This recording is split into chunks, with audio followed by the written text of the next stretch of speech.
அப்பொழுது அந்த டாக்டர் சொன்ன ஒரே ஒரு காரியம், நிச்சயமா உங்களை அந்த இயேசு தான் காப்பாற்றி இருக்கிறார் என்று ఆ சொன்னார். డాక్టర్ గారు చెప్పిన కార్యం ఏంటంటే నిశ్చయముగా ఆ దేవాది దేవుడు యేసుక్రీస్తు వారి కాపాడాడని చెప్పాడు. இந்த நல்ல சந்தர்ப்பத்தை கொடுத்து என்னுடைய ஆண்டவருக்கும் என்னை பாசமோடு அழைத்த அருமையான ஊழியக்காரருக்கும் வந்திருக்கிற எல்லா தேவ பிள்ளைகளுக்கும் நான் மனமார்ந்த நன்றியும் வாழ்த்துதலையும் தெரிவித்துக் கொள்கிறேன். నా దేవాది దేవునికి వందనాలు తెలియజేస్తున్నాను. అదేవిధంగా నన్ను ప్రేమగా ఆహ్వానించిన పాస్టర్ గారికి వందనాలు. దేవుడు ఈ యొక్క వీడియో ద్వారా మీ అందరినీ దర్శించాలని కోరుకుంటూ ఉన్నాను. ஆண்டவர் இன்றைக்கு காலையில் என்னுடைய சாட்சியை சொல்லி உங்களோடு கூட பேசும்படி கர்த்தர் ஏவனப்படியினால் அந்த சாட்சியை உங்கள் மத்தியில் நான் சொல்ல இருக்கிறேன். ఈ యొక్క ఉదయకాలం దేవుడు నాకు ప్రేరేపణ ఇచ్చి నా సాక్ష్యాన్ని ఈ విధంగా రికార్డ్ చేయమని చెప్పినందున నేను ఈ కార్యాన్ని చేస్తున్నాను. ஆண்டுடைய நாமத்தினால ஆண்டவர் என்னை ஒரு மந்திரவாத குடும்பத்திலிருந்து ஆண்டவர் என்னை தெரிந்து கொண்டார். దేవుడు నన్ను ఒక మాంత్రిక కుటుంబము నుండి దేవుడు నన్ను తెలుసుకున్నాడు. ஒவ்வொரு வெள்ளிக்கிழமையும் என்னுடைய வீட்டில் பயங்கரமான பூஜைகள் நடக்கும். శుక్రవారము మా యొక్క ఇంటిలో భయంకరమైన పూజలు జరుగుతాయి. என்னுடைய தாயும் தகப்பனும் அந்த பூஜைக்கு அந்த மந்திரத்துடைய எல்லா ஸ்லோகங்களையும் படித்து வைத்திருந்தார். మా యొక్క తల్లి తండ్రి ఆ యొక్క మాంత్రికకరమైన శ్లోకాలను చదువుతూ ఉంటారు. ஸோ அதனால எல்லா இடத்துல இருந்து அநேக ஜனங்கள் எங்களுடைய குடும்பத்தை நோக்கி வெள்ளிக்கிழமையானால் வருவார்கள். అందువలన అనేక మంది ప్రజలు శుక్రవారం రోజు మా ఇంటి దగ్గరికి వస్తారు. அமாவாசை தினம் என்று சொன்னால் எங்களுடைய வீட்டுக்கு முன்பாக அநேக கூட்டங்கள் வரும். అమావాస్య దినమున అనేక మంది జన సమూహము మా ఇంటి వద్దకు వస్తారు.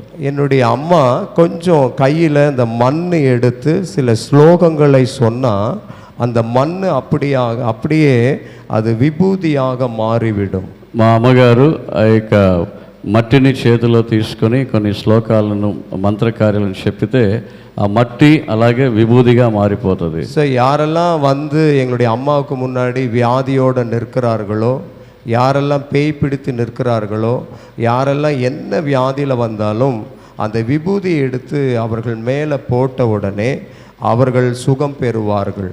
ఎవరెవరైతే వ్యాధులతో వస్తున్నారో, రోగాలతో వస్తున్నారో, మాంత్రిక చేతబడి క్రియలతో వస్తున్నారో వారిపై మా అమ్మగారు ఆ యొక్క విభూదిని చేతిలో తీసుకుని వారిపై చల్లితే వారికి స్వస్థత కలుగుతుంది. ஸோ வாரம் வெள்ளிக்கிழமை நான் எங்களுடைய வீட்டு முன்பாக அநேக ஜனங்கள் காரில், பஸ்ஸில், ஆட்டோவில் அப்படி அநேகர் வருவார்கள். ప్రతి శుక్రవారం నాడు అనేక మంది జనములు, అనేక మంది ప్రజలు కార్లలో, బస్సుల్లో, ఆటోలో మా ఇంటి ముందుకు వస్తారు. அந்த மண் நாங்கள் எங்கே போய் எடுப்போம்னு சொன்னால் சுடுகாட்டில் போய் அந்த மண்ணை நாங்கள் எடுத்து கொண்டு வருவோம். ఆ మట్టిని మేము ఎక్కడి నుండి తీసుకొస్తామంటే శ్మశానములో నుండి ఆ మట్టిని తీసుకొని వస్తాం. அந்த மண்ணை நாங்கள் பாதுகாப்பாக வைத்திருப்போம். ఆ యొక్క మట్టిని మేము చాలా జాగ్రత్తగా దాచిపెట్టి ఉంటాం. ஸோ என்னுடைய அம்மாவும் அப்பாவும் சரியாக நைட்டு ஒரு 12 மணிலிருந்து 3 மணி வரை நடு இரவில் பூஜை செய்வார்கள். మా అమ్మ నాన్న ఇద్దరు కలిసి మధ్యరాత్రి వేళలో రాత్రి 12 గంటల నుండి 3 గంటల వరకు ఆ పూజలు చేస్తూ ఉంటారు. ஸோ அப்பொழுது நிறைய குட்டி சாத்தான்கள் எங்கள் மத்தியில் வந்து நிற்கும். అప్పుడు అనేకమైన సైతానులు మా మధ్యలోనికి వస్తూ ఉంటాయి. ஸோ இப்படியாக எங்களுடைய வாழ்க்கை ஒரு மந்திரத்தின் வித்தமாக பிழைப்பு நடத்தி கொண்டு இருக்கிறதாய் மாறினது. మా యొక్క జీవితం ఆ విధంగా మాంత్రికము చేత బ్రతుకుతూ ఉన్న ఒక కుటుంబమై ఉన్నది. என் அன்பு தேவ பிள்ளைகளை, இப்படி நாங்கள் அறியாமல் செய்ததுனால என்னுடைய அம்மாவிற்கு பிளட் கேன்சரை ஆண்டவர் అది తెలియకుండా వీళ్ళు అజ్ఞానముతో అలాగా చేస్తూ వచ్చినందున మా అమ్మగారికి బ్లడ్ క్యాన్సర్ వచ్చింది. எத்தனையோ ஆஸ்பத்திரி போயும் சுகமாகவில்லை. ఎన్నో హాస్పిటల్కి వెళ్ళి కూడా స్వస్థత కాలేదు. ஆனால் எங்களுக்கும் அது எதனால வந்தது என்று தெரியவில்லை. మాకు అది ఎందువలన వచ్చిందని మాకు తెలియదు. ஸோ அவங்க ரத்த வாந்தி எடுத்தாங்கன்னா ஒரு பக்கெட்டில் அப்படி நாங்கள் ரத்தத்தை பிடிப்போம். వారు రక్తాన్ని వాంతులు చేశారంటే, కక్కారంటే ఒక బకెట్ నిండా రక్తం వస్తుంది. நாங்கள் செய்த அந்த மந்திரத்தின் மித்தமாக எங்களுடைய குடும்பத்தின் மேல ஒரு பெரிய சாபம் வந்து விட்டது. మాంత్రిక క్రియల వలన మా కుటుంబంపైకి గొప్ప శాపం వచ్చింది. நாங்களும் எங்கேருந்தோ ஆஸ்பத்திரி போனோம். கிட்டத்தட்ட ஒரு 25 லட்சம் ரூபாய்க்கு நாங்கள் ஆஸ்பத்திரி செலவு செய்தோம். మేము ఎక్కడెక్కడికో హాస్పిటల్కి వెళ్ళాము. ఆ కాలంలోనే 25 లక్షల రూపాయలను ఖర్చు పెట్టాము. கடைசியில் டாக்டர்கள் சொன்ன எல்லாம் ஒரே காரியம், இவர்கள் கட்டாயம் மரித்து போவார்கள். చివరిగా డాక్టర్లు చెప్పిన ఒక కార్యం ఏంటంటే, ఈమె ఖచ్చితంగా చనిపోతుంది అని చెప్పారు.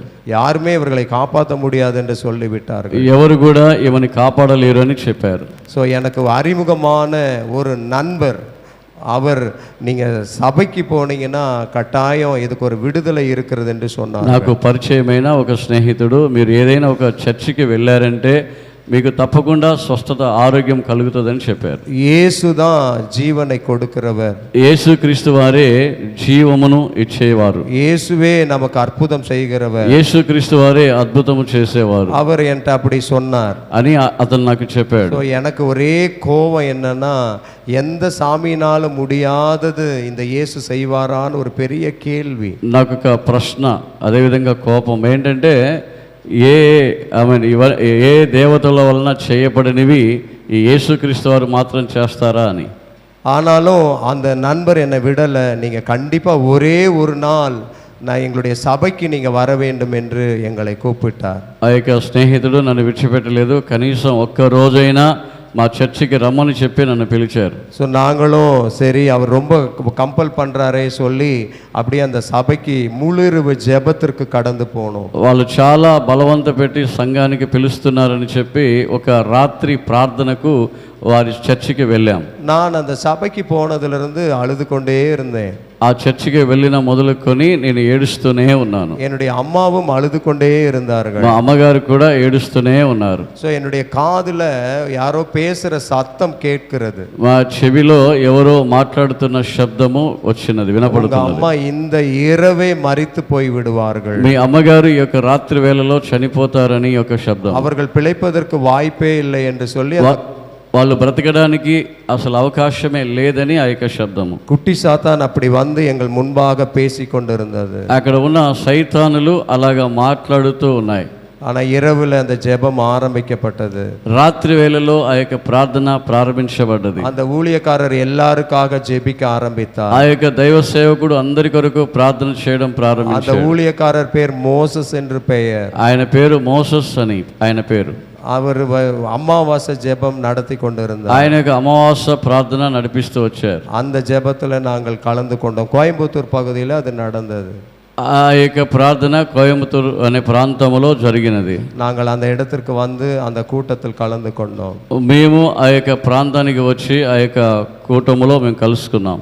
என் அன்பு தேவ பிள்ளைகளே, கொஞ்ச நேரத்தில் ஜெபம் நடந்த நேரத்தில் ప్రియమైన దేవుని బిడ్డ, అక్కడ ప్రార్థన జరుగుతున్న యొక్క సందర్భంలో என்னுடைய அம்மா மேல ஒரு மின்னல் போல ஒரு வல்லமை இறங்கினது. మా అమ్మగారి పైన మెరుపు వల్లే దేవుని యొక్క శక్తి దిగి వచ్చినది. என் மேல ஆண்டவருடைய வல்லமை மின்னல் போல இறங்கினது. నా పైన కూడా దేవుని యొక్క శక్తి మెరుపు వల్లే దిగి వచ్చినది. நாங்கள் அப்படியே தூக்கி வீசப்பட்டோம். మేము అలాగే విసిరివేయబడ్డాం. நான் ஒரு பக்கம் விழுந்து கிடக்கிறேன், என்னுடைய தாயார் ஒரு பக்கம் விழுந்து கிடக்கிறேன். నేను ఒక వైపు విసిరివేయబడ్డాను, మా అమ్మగారు కూడా ఇంకొక వైపు విసిరివేయబడ్డారు. கொஞ்ச நேரத்தில் அந்த சபையில் இருக்கிற சில வாலண்டியர்ஸ் வந்து எங்களை தூக்கி விட்டார்கள். ఆ యొక్క సమయంలో సంఘములో ఉన్న వాలంటీర్లు మమ్మల్ని లేపారు. நாங்கள் அப்படியே எழுந்து பார்த்தேன், என்னுடைய தாயார் கண்ணே விழிக்கவில்லை. అలా నేను లేచి చూచినప్పుడు మా యొక్క అమ్మగారు కన్నే తెరవలేకపోయారు. அதுக்கப்புறம் நான் நினச்சேன், இந்த குட்டி சாத்தான் சொன்னது போலவே என் அம்மா மரித்து போனார்கள் என்று நினைத்தோம். అక్కడ ఇక సైతానుడు చెప్పినట్లుగానే మా అమ్మగారు చనిపోయిందేమో అనుకున్నాను. ஆனாலும் అయినను எனக்கு முன்பாக ஆண்டவருடைய வார்த்தை வந்தது. నాకు ముందు దేవుని యొక్క వాక్యం వచ్చినది. ஒரே ஒரு சப்தத்தை நான் கேட்க ஆரம்பித்தேன். నేను ఒకే ఒక శబ్దాన్ని వినడం ప్రారంభించాను. அது என்ன சத்தம்னு சொன்னா, நீ பயப்படாதே, நான் உன்னுடனே கூட இருக்கிறேன். ఆ శబ్దం ఏంటంటే, నీవు భయపడకు, నేను నీతో కూడా ఉన్నాను అని. அந்த சத்தம் என்னுடைய காதுல கேட்டது. ఆ యొక్క శబ్దాన్ని నా చెవిలో నేను విన్నాను. ஆனால் கொஞ்ச நேரத்தில் மறுபடியும் என்னுடைய தாயார் கொஞ்சம் கண் விழிக்க ஆரம்பித்தார்கள். కొద్దిసేపట్లో నా యొక్క తల్లి గారు కళ్ళు తెరిచారు. அதுக்கப்புறம் கூட்டத்தை முடித்து மறாவது நாள் நாங்கள் ரெகுலராக செக் பண்ணக்கூடிய அந்த ஹாஸ்பிட்டலுக்கு போனோம். ఆ యొక్క మీటింగ్ అయిపోయిన తర్వాత మరుసటి రోజు రెగ్యులర్గా మేము వెళ్ళి హాస్పిటల్కి వెళ్ళి పరీక్ష చేయించుకున్నాం. அங்கே போய் அந்த டாக்டர் இடத்துல மறுபடியும் பிளட் கேன்சருக்காக செக் பண்ணினோம். అప్పుడు ఆ యొక్క డాక్టర్ దగ్గర బ్లడ్ క్యాన్సర్ కొరకు మేము చెకప్ చేసుకున్నాం. அப்பொழுது அந்த டாக்டர் எங்களுடைய அம்மாவை செக் பண்ணிட்டு சொன்னார், இவங்களுக்கு இந்த பிளட் கேன்சர்லேருந்து சுகம் உண்டாயிருக்கிறது என்று சொன்னார். అప్పుడు ఆ యొక్క డాక్టర్ గారు చెప్పారు, పరీక్ష చేసి మీ అమ్మగారు బ్లడ్ క్యాన్సర్ నుండి స్వస్థత పొందుకున్నారని చెప్పారు. எனக்கு இந்த வார்த்தையை நம்பவே முடியல. నేను ఆ యొక్క మాటను నమ్మలేకపోయాను. நான் சந்தோஷத்துல கதறி கதறி அழுதேன். సంతోషములో నేను వెక్కి వెక్కి ఏడ్చాను. அப்போ அந்த டாக்டர் சொன்னார், எங்கே போனீங்க, என்ன நடந்தது என்று கேட்டார். ఆ డాక్టర్ అడిగారు, మీరు ఎక్కడికి వెళ్ళారు, అసలు ఏం జరిగింది అని అడిగాడు. நான் அவர்கிட்ட சொன்னேன், நாங்கள் ஒரு ஜெப கூட்டத்திற்கு போயிருந்தோம். నేను డాక్టర్ దగ్గర చెప్పాను, నేను ఒక ప్రార్థనకి వెళ్ళాను అని చెప్పాను. கோயம்புத்தூரில் நடக்கிற அந்த ஜெப கூட்டத்துக்கு போயிருந்தோன்னு சொன்னோம். కోయంబత్తూరులో జరిగే ఆ యొక్క ప్రార్థన కూటానికి వెళ్ళానని చెప్పాను. அந்த இடத்துல நடந்த என்னுடைய அம்மா இப்படி விழுந்து விட்டார்கள், நான் இப்படி ஒரு மின்னல் போல என் மேல் வந்ததினால் விழுந்து விட்டேன் என்று சொன்னேன். దేవుని యొక్క శక్తి మాపైకి దిగి వచ్చినప్పుడు నేను ఒకవైపు పడిపోయాను, మా అమ్మగారు ఒకవైపు పడిపోయారని చెప్పి ఆ డాక్టర్తో చెప్పాను. அப்பொழுது அந்த டாக்டர் சொன்ன ஒரே ஒரு காரியம், நிச்சயமா உங்களை அந்த இயேசு தான் காப்பாற்றி இருக்கிறார் என்று ఆ சொன்னார். డాక్టర్ గారు చెప్పిన కార్యం ఏంటంటే నిశ్చయముగా ఆ దేవాది దేవుడు యేసుక్రీస్తు వారి కాపాడారని చెప్పాడు. அதற்கு பின்பாக என்னுடைய அம்மாவை 6 மாசத்துல இறந்துருவாங்கன்னு சொல்லி எல்லா டாக்டரும் ரிப்போர்ட் கொடுத்தாங்க. దానికి ముందు 6 నెలల్లోపు మా అమ్మగారు చనిపోతారని చెప్పి డాక్టర్లు అందరూ కూడా రిపోర్ట్ ఇచ్చి ఉన్నారు. ஆனா அந்த ரிப்போர்ட்டை கர்த்தர் அப்படியே தலைகீழாக மாற்றினார். ఆ యొక్క రిపోర్టును అలాగే దేవుడు తలక్రిందలుగా మార్చివేశాడు. அதுக்கப்புறம் என்னுடைய தாயாருக்கு ஆண்டவர் 18 வருடங்களை ஆயுசு கூட்டி கொடுத்தார். అటు తర్వాత దేవాది దేవుడు ఇంకొక 18 సంవత్సరములు ఆయుష్ను దేవుడు ఆమెకు పొడిగించాడు. 18 வருடங்கள் என்னுடைய அம்மாவும் நானும் குடும்பமாக இயேசுவை ஏற்றுக்கொண்டோம். ఆ యొక్క 18 సంవత్సరములు కూడా అమ్మ నేను అందరం కూడా దేవుని అంగీకరించి ఆరాధిస్తూ వచ్చాం. இந்த சாட்சியை அநேக சபைகளில் ஆண்டவர் சொல்ல எனக்கு உதவி செய்தார். ఈ యొక్క సాక్ష్యాన్ని అనేక సంఘాలలో చెప్పడానికి దేవుడు నాకు సహాయం చేశాడు. அப்பொழுது ஆண்டவர் எனக்கு சொன்ன வார்த்தை, நீயும் என்னுடைய நாமத்தை சொல்லும் பொழுது நான் உன்னை கொண்டு நிறைய வியாதியஸ்தர்களை குணமாக்குவேன் என்று சொன்னார். అప్పుడు దేవుడు చెప్పిన మాట, నీ ద్వారా నేను అనేక మంది రోగులను స్వస్థపరుస్తానని దేవుడు నాకు మాట ఇచ్చాడు. ஆனா எந்த தகுதியும் கிடையாது. అయితే నాకు ఎలాంటి అర్హత లేదు. ஆனா முழுக்க முழுக்க அவருடைய கிருபையின் மித்தம் ஆண்டவர் இந்த ஊழியத்தின் கையில் கொடுத்தார். పూర్తిగా ఆయన యొక్క కృపయే, ఆ యొక్క కృపలో దేవుడు ఆయన యొక్క పరిచర్యను చేయిస్తూ వచ్చాడు. அதற்கு பின்பாக என்னுடைய தாயார் மரித்து போனார்கள். ఆ తర్వాత మా అమ్మగారు చనిపోయారు. 18 வருஷத்துக்கு பிறகு இறந்தார்கள். ఆ 18 సంవత్సరాలకు తర్వాత అమ్మగారు నిద్రించారు. அப்போ சாகும் பொழுது என்னுடைய வலது கையை பிடித்து அவர்கள் ஒரு வார்த்தை சொன்னார்கள். ఆమె చనిపోయేటప్పుడు నా కుడి చేతిని పట్టుకొని నాకు ఒక మాట చెప్పారు. என்ன போல எத்தனையோ ஜனங்க இப்படி எல்லாம் கொடிய வியாதியில் கிடக்கிறார்கள். నాలాగా ఎంతో మంది ప్రజలు ఘోరమైన రోగములతో కూడా ఉన్నారు. அவர்களை எல்லாம் நீ கண்டிப்பா அவர்களுக்காக ஜெபிக்க வேண்டும் என்று சொன்னார். నువ్వు వారందరి కొరకు ప్రార్థించాలని నాకు చెప్పారు. ஸோ அந்த நேரத்தில் நான் வந்து இந்துஸ்தான் லீவர் கம்பெனி என்ற கம்பெனியில் நல்ல சம்பளத்தில் ஒரு 18 வருடங்களுக்கு முன்பாக அதில் இருந்தேன். అప్పట్లో నేను ఒక 18 సంవత్సరాలకు ముందు హిందుస్థాన్ లివర్ అనే కంపెనీలో ఒక మంచి జీతంలో కూడా ఉద్యోగం చేస్తూ ఉన్నాను. நான் அந்த 18 வருடங்களுக்கு முன்பாகவே எனக்கு 25,000 சம்பளம் கிடைத்தது. నాకు 18 సంవత్సరాలకు ముందే అప్పట్లోనే 25,000 రూపాయల జీతము నాకు ఇచ్చేవారు. ஸோ என்னுடைய அம்மா என்னை கையை பிடிச்சு சொன்னாங்க, எனக்குன்னு நீ ஏதாவது செய்ய நினைத்தால் இந்த ஊழியத்தை செஞ்சா என்னுடைய ஆத்மா திருப்தி ஆகும் என்று சொன்னார். మా అమ్మగారు చనిపోయేటప్పుడు చేయి పట్టుకొని నాతో కూడా చెప్పారు, నీవు ఈ విధముగా పరిచర్య చేస్తే దేవుని సేవలో ఉంటే నా ఆత్మ తృప్తి కలుగుతుందని చెప్పారు. அதற்கு அப்புறமாக ஒரு 2 நாட்கள் என் தாயார் இறந்த ஒரு வாரம் இருக்கும். என்னுடைய வேலையெல்லாம் நான் ரிசைன் பண்ணிவிட்டு இந்த தெய்வத்துக்கு ஊழியக்காரனாக வந்தேன். మా అమ్మగారు చనిపోయిన తర్వాత ఒక 2 వారాలకు తర్వాత ఆ యొక్క జాబ్ రిజైన్ చేసి దేవునికి పరిచర్యకు నేను వచ్చాను. அப்பொழுது என்னுடைய உள்ளத்துல பயங்கரமான கேள்விகள் இருந்தது. అప్పుడు నా యొక్క హృదయంలో అనేకమైన ప్రశ్నలు ఉండేటివి. நான் இந்த வேலையை ரிசைன் பண்ணிட்டா எனக்கு எப்படி சாப்பாடு இருக்கும், எப்படி என்னுடைய குடும்பத்தை நடத்துவேன், எப்படி என்னுடைய தேவைகள் சந்திக்கப்படும், నేను ఉద్యోగము రిజైన్ చేస్తే నాకు కుటుంబం ఎలాగా జరుగుతుంది, నా పిల్లలు ఎలాగ నేను కాపాడుకుంటాను అని అనేకమైన ప్రశ్నలు ఉండేటివి. ஆனால் ஆண்டவர் ஒரே ஒரு வார்த்தை சொன்னார். కానీ దేవుడు ఒకే ఒక మాట చెప్పాడు. ஆரம்பத்தில் அவர் என்ன சொன்னாரோ அதே வார்த்தை ஏசாயா 41:10 அந்த வார்த்தை எழுதப்பட்டிருக்கிறது. ప్రారంభంలో దేవుడు నాతో ఏం చెప్పాడో అదే మాట యెషయా 41:10లో నుండి దేవుడు நீ మాట్లాడాడు. பயப்படாதே, நான் உன்னுடன் இருக்கிறேன். నీవు భయపడవద్దు, నేను నీకు తోడై ఉన్నాను. திகையாதே, நான் உன் தேவன். దిగులు పడకు, నేను నీ దేవుడనై ఉన్నాను. நான் உன்னை பலப்படுத்தி உனக்கு நான் சகாயம் பண்ணுவேன். నిన్ను బలపరిచి నేను నీకు సహాయము చేస్తాను. அந்த நேரத்துல அந்த வார்த்தை என் மூலமாய் பேசினார். ఆ సమయంలో దేవుడు వాక్యము ద్వారా నాతో మాట్లాడాడు. என்ன தாயும் தகப்பனும் இறந்த பிறகு, నా తల్లి తండ్రి ఇద్దరు చనిపోయిన తర్వాత எனக்கு என்னுடைய சொந்தக்காரர்கள் எல்லாம் என்னை விட்டு போக ஆரம்பித்தார்கள். మా యొక్క బంధువులందరూ కూడా మమ్మల్ని విడిచిపెట్టారు. எனக்கு ஒரு தங்கை இருக்கிறார்கள். నాకు ఒక చెల్లెలు కూడా ఉన్నది. நாங்கள் 2 பேரும் யாராவது வீட்டுக்கு, சொந்தக்கார வீட்டுக்கு போனா எங்களை பார்த்துக்கணும்னு சொல்லி அவங்க பயப்படுவாங்க. మేము ఎవరైనా బంధువుల ఇంటికి వెళ్ళినట్లయితే మమ్మల్ని వారు చూసుకోవాలి, లేకుంటే మాకు ఏదైనా ఖర్చు పెట్టాలని వారు భయపడేవారు. எனக்கு 2 தாய் மாமன் இருக்கிறார்கள். మాకు 2 మామలు, మేనమామలు ఉన్నారు. அவர்கள் 2 பேருமே சென்ட்ரல் கவர்மெண்ட்ல நல்ல போஸ்டிங்ல இருக்கிறார்கள். వాళ్ళిద్దరు కూడా సెంట్రల్ గవర్నమెంట్లో మంచి పోస్టింగ్లో, మంచి పొజిషన్లో ఉన్నారు. ஆனா நாங்க போனா எங்களை படிக்க வைக்கணும், எங்களுடைய எல்லா செலவுகளையும் பொறுப்பெடுத்துக்க வேண்டும் என்று சொல்லி எங்களை போனா கூட சாயந்தரமாவே வீட்டுக்கு அனுப்பி விடுவார்கள். అయితే మమ్మల్ని చదివించాలని, లేకుంటే మా కొరకు ఏదైనా ఖర్చు పెట్టాలని చెప్పి మేము వాళ్ళ ఇంటికి మేము వెళ్ళినా కానీ మమ్మల్ని బయటికి పంపించేవాళ్ళు. அப்பொழுது ஒரு இரவு இருக்கும், நானும் என்னுடைய தங்கையும் 2 கையை உயர்த்தி அழுதோம் ஆண்டவர்கிட்ட. రాత్రి సమయాల్లో నేను మా చెల్లి ఇద్దరం కలిసి చేతులెత్తి దేవుని సన్నిధిలో మీ కన్నీటితో ప్రార్థన చేశాం. நான் நேரா ஒரு காடு இருந்தது எங்களுடைய வீடு பக்கத்துல. మా ఇంటికి పక్కన ఒక పెద్ద అడవి ఉండేది. அந்த மந்திரவாதத்துடைய சைத்தான், அந்த பிசாசு என்னையும் விடவில்லை. ఆ యొక్క మాంత్రిక సైతాను నన్ను కూడా విడిచిపెట్టలేదు.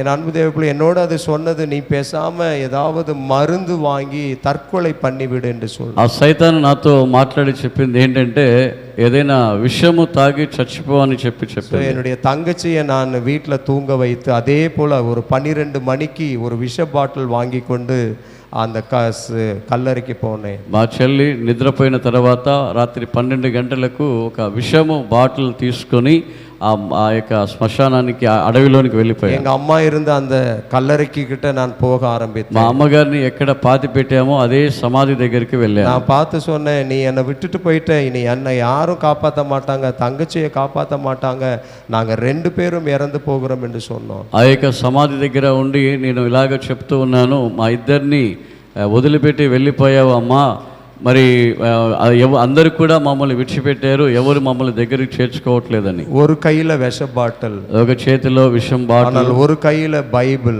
ఒక చేతిలో యొక్క బైబిల్. நான் முழங்காலில் நின்று அழுதேன். నేను మోకరించి ప్రార్థన చేశాను. நான் இந்த மருந்து குடிக்க போகிறேன், ఈ మందు తాగబోతున్నాను, எனக்கு இந்த உலகத்துல யாரும் இல்லை, ఈ లోకములో ఇంకా ఎవరు లేరు నాకు. அந்த சைத்தான் எனக்கு அப்படி ஒரு பயங்கரமான பிரச்சனையை கொண்டு வருகிறான். ఆ సైతాన్ నాకు ఒక భయంకరమైన సమస్యను తీసుకుని వచ్చింది. நான் முழங்கால் படியிடும் பொழுது, నేను మోకరించి ప్రార్థన చేసేటప్పుడు, ஜெபிக்கும் பொழுது, నేను ప్రార్థన చేసేటప్పుడు திரும்பவும் அதே சத்தத்தை நான் கேட்கிறேன். మరలా అదే శబ్దాన్ని నేను వింటూ వచ్చాను. நீ பயப்படாதே, నీవు భయపడవద్దు, உன்னை அழைச்சிருக்கிறவர் நான், నిన్ను పిలిచిన దేవుడను నేను, நீ பயப்படாதே, నీవు భయపడవద్దు, நீ எங்கெல்லாம் போறியோ நான் உன்னுடன் இருக்கிறேன். నువ్వు ఎక్కడెక్కడికైతే వెళ్తున్నావో అక్కడక్కడ నేను నీతో కూడా ఉంటాను. கொஞ்ச நேரத்துல வானத்திலிருந்து ஒரு வல்லமை என் மேல் விழுந்தது. కొద్దిసేపట్లో సేపట్లో ఆకాశము నుండి దేవుని యొక్క శక్తి నాపై పడింది. கொஞ்ச நேரத்துல என்னுடைய கையில் இருந்த மருந்து பாட்டில் அப்படியே போய் அந்த மரத்துல இடித்து அது உடைந்து போனது. కొద్దిసేపట్లో నా చేతిలో ఉన్న ఆ యొక్క విషము బాటిల్ నా చేతిలో నుండి అలాగే జారి కింద పడి అక్కడ ఒక చెట్టుకు తగిలి పగిలిపోయింది. அப்பொழுது ஆண்டவருடைய சத்தம் என்னுடைய காதில் கேட்டது, போ நான் பார்த்து கொள்ளுவேன். దేవుని యొక్క శబ్దము స్వరము నా చెవిలో వినపడ్డది, నీవు వెళ్ళు, నేను నిన్ను చూసుకుంటాను. அன்றைக்கு என்னுடைய கையை ஆண்டவர் பிடித்தார். ఆ రోజు దేవుడు నా చేతిని పట్టుకున్నాడు. என்னுடைய தங்கையோட கையை பிடித்தார். నా చెల్లి యొక్క చేతిని కూడా దేవుడు పట్టుకున్నాడు. இத்தனை வருடம் வரைக்கும் கர்த்தர் ஒரு நாளும் எங்களை கைவிடவில்லை. ఇన్ని సంవత్సరముల వరకు దేవుడు మమ్మల్ని ఏనాడు కూడా చేయి విడిచిపెట్టలేదు. எல்லாருக்கும் முன்பாக கர்த்தர் உயர்த்தி வைத்தார். అందరికి ముందు దేవుడు మమ్మల్ని హెచ్చించి இன்றைக்கு ஆண்டவருடைய கிருபையினால் அநேக தேசங்களுக்கு சென்று தேவனுடைய வார்த்தையை சொல்லி கொண்டு ఈ రోజు దేవుని యొక్క కృపలో అనేక ప్రాంతాలకు దేశాలకు వెళ్ళి దేవుని యొక్క స్వార్థను చెప్తూ ఉన్నారు. அநேகருடைய வியாதிகளை கர்த்தர் எங்களை கொண்டு சுகமாக்கி கொண்டார். అనేక మంది యొక్క రోగములను దేవుడు మా ద్వారా స్వస్థత పరుస్తున్నాడు. அநேகருடைய செய்வினை கட்டுகளை கர்த்தர் எங்க மூலமாய் அறுத்து கொண்டார். అనేక మంది యొక్క చేతబడి బంధకాలను దేవుడు మా ద్వారా తెంచివేస్తున్నాడు. இப்படிப்பட்ட ஒரு மகிமையான ஊழியத்தை கர்த்தர் என் கையில் கொடுத்தார். ఇలాంటి ఒక మహిమ కలిగిన పరిచర్యను దేవుడు మా చేతికి ఇచ్చాడు. அன்றைக்கு எங்களை யாரெல்லாம் துரத்தி விட்டார்களோ அவர்கள் எல்லாம் இன்னைக்கு எங்களை தேடி வருகிறார்கள். ఆ దినములలో ఎవరైతే మమ్మల్ని తరిమి కొట్టారో తరిమేశారో వాళ్ళందరూ ఈ రోజు మమ్మల్ని వెతుక్కుంటూ వస్తున్నారు. அப்போதான் நான் புரிந்து கொண்டேன் அந்த மந்திரவாதம் என்றால் என்ன. అప్పుడే నేను అర్థం చేసుకున్నాను మాంత్రిక క్రియ అంటే ఏంటి, அந்த குட்டி சாத்தானுடைய பவர் என்ன, ఆ కుటి సైతాన్ల యొక్క శక్తి ఏంటి, அந்த மந்திரத்தினால எத்தனை ஜனங்கள் எப்படி பாதிக்கப்படுகிறார்கள், ఆ మాంత్రిక క్రియల ద్వారా ఎంతమంది ఇబ్బంది పడుతూ ఉన్నారు. அவர்களை எல்லாம் நான் நினைத்து அழுவேன். వాళ్ళందరినీ కూడా జ్ఞాపకం చేసుకుంటూ నేను ఏడ్చాను. இன்னைக்கு ஆண்டவர் அந்த எல்லா தேசங்களுக்கு என்னை கொண்டு போய் ఈరోజు దేవుడు అనేక దేశములకు నన్ను తీసుకుని వెళ్ళి இந்த காரியங்களை என் மூலமாக ஆண்டவர் அந்த ஆசீர்வாத பெத்தேல் ஊழியங்கள் மூலமாக செய்து வருகிறார். దేవుడు నా ద్వారా అనేక మందిని ఆశీర్వదిస్తూ వస్తున్నాడు. ஆண்டவர் பெரிய காரியங்களை செய்கிறார். దేవుడు గొప్ప కార్యములను చేసే దేవుడు. ஒரே ஒரு நிமிஷம் நம்ம கண்களை மூடி ఒక నిమిషం అందరం కూడా కళ్ళు మూసుకొని, இயேசுவே యేసయ్యా நீர் ஒருவர்தான் మీరొక్కరే எல்லா மந்திர கட்டுகளை உடைக்கிற தெய்வம், ప్రతి ఒక్క మాంత్రిక బంధకములను త్రెంచే దేవుడు, அதிலிருந்து ஜனங்களை விடுவிக்கிற தெய்வம் நீர்தான். ప్రజలందరినీ కూడా విడిపించే దేవుడు మీరే. இந்த சாட்சியை யாரெல்லாம் கேட்டுக்கொண்டிருக்கிறார்களோ, ఈ సాక్ష్యాన్ని ఎవరెవరైతే వింటూ వస్తున్నారో, எந்த மரண கட்டுல இருக்கிறார்களோ, ఎవరెవరైతే మరణ బంధకాలలో ఉన్నారో அவர்களுடைய மரண கட்டுகளிலிருந்து அவர்களை தூக்கி எடுப்பீராக. వారిని ఆ యొక్క మరణ పాశముల నుండి మీరు లేవనెత్తుదురుగా. எல்லா வியாதிகளிலிருந்து தூக்கி எடுப்பீராக. అన్ని రోగముల నుండి వ్యాధుల నుండి వారిని లేవనెత్తుదురుగాక. அவளுடைய வியாதிகளை சுகமாக்குவீராக. వారి యొక్క వ్యాధులను స్వస్థపరచుదురుగాక. அவர்களை கர்த்தர் விடுதலை செய்வீராக. దేవా మీరు వారిని విడుదల చేయుదురుగాక. இந்த சாட்சி மூலமா எனக்கு உதவி செய்தீரே. ఈ సాక్షి ద్వారా నాకు సహాయము చేశారు. என்னோட வாழ்க்கையில நிஜமாக அதை செய்தீரே. మా యొక్క జీవితంలో మీరు నిజముగా అది చేశారే. யாரெல்லாம் அப்படி கட்டுகள்ல வியாதிகள்ல இருக்கிறார்களோ, ఎవరెవరైతే ఆ కట్లలో బంధకాలలో ఉన్నారో இப்பொழுது தேவ பிரசன்னம் இறங்கி அவர்களை சுகப்படுத்துவீராக. ఇప్పుడే దేవుని యొక్క సన్నిధి దిగి వచ్చి వారిని స్వస్థత இயேசு அவர்களை தூக்கி எடுப்பீராக. యేసు మీరు వారిని ఎత్తి పట్టుదురుగాక. ஆண்டவர் உங்களுக்கு இன்றைக்கு சுகத்தை தருகிறார். దేవుడు ఈ రోజు మీ అందరికీ కూడా స్వస్థత ఇస్తూ ఉన్నాడు. மரண கட்டுகளிலிருந்து விடுதலை செய்கிறார். మరణ పాశముల నుండి విడుదల. ஆண்டவர் இன்னைக்கு அநேகர் இடத்துல மரித்து போன சடலங்களை கூட ஆண்டவர் உயிரோடு எழுப்பி இருக்கிறார். అనేక మందిని కూడా దేవుడు ఈ దినాల్లో చనిపోయిన వారి శవాలను కూడా లేపి ఉన్నాడు. டாக்டரால கைவிடப்பட்ட அநேக வியாதியஸ்தர்களை கர்த்தர் என் மூலம் சுகப்படுத்தி இருக்கிறார். డాక్టర్ల చేత చేయి విడబడ్డ వ్యక్తులను కూడా దేవుడు స్వస్థపరిచి ఉన్నాడు. ஆண்டவருக்கே மகிமை உண்டாகட்டும். దేవునికే మహిమ కలుగును గాక. ஆண்டவர் என்னை கொண்டு இந்த ஊழியத்தை செய்ய வேண்டும் என்று அவர் தீர்மானித்து இதை என் கையில் கொடுத்திருக்கிறார். దేవుడు మరి నా ద్వారా ఇలాంటి పరిచర్య చేయాలని దేవుని యొక్క ప్రణాళిక అయి ఉన్నది. కాబట్టి ఆ యొక్క పరిచర్యలో కొనసాగుతూ ఉన్నాను. ஆண்டவருக்கே மகிமை உண்டாகட்டும். దేవునికే మహిమ కలుగును ஒரு గాక. மந்திரவாத குடும்பத்திலிருந்து ஆண்டவர் என்னை எடுத்து பயன்படுத்துவாராம். మాంత్రిక కుటుంబంలో నుండి దేవుడు నన్ను తీసి ఇలాగా ఉపయోగించుకుంటున్నాడంటే உங்களுக்கு நான் தீர்க்க தரிசனமா சொல்றேன், உங்களையும் ஆண்டவர் எடுத்து பயன்படுத்துவார். నేను ప్రవచన రీతిగా నేను చెప్తూ ఉన్నాను, దేవుడు మిమ్మల్ని కూడా ఉపయోగించుకోగలడు. நீங்க தேவனுடைய வார்த்தையை பிடித்துக் கொள்ளுங்க. మీరు దేవుని యొక్క వాక్యమును పట్టుకోండి. நீ பயப்படாதே, நான் உன்னுடனே இருக்கிறேன். నీవు భయపడకు, నేను నీతో కూడా ఉన్నాను. நான் உன்னை பலப்படுத்த போகிறேன். నేను నిన్ను బలపరచబోతూ உனக்கு ఉన్నాను. సహాయం செய்ய போகிறேன். నీకు సహాయము చేయబోతున్నాను. இயேசுவின் நாமத்தில் యేసుక్రీస్తు వారి యొక్క அந்த నామమున வார்த்தையின்படியே அற்புதம் நடப்பதாக. ఆ యొక్క మాట ప్రకారముగా అద్భుతం జరుగును గాక. இயேசுவின் மூலமாய் ஜெபிக்கிறோம் பிதாவே. యేసయ్య నామమున ప్రార్థిస్తున్నాను తండ్రి. ஆமென். ఆమేన్. Thank you.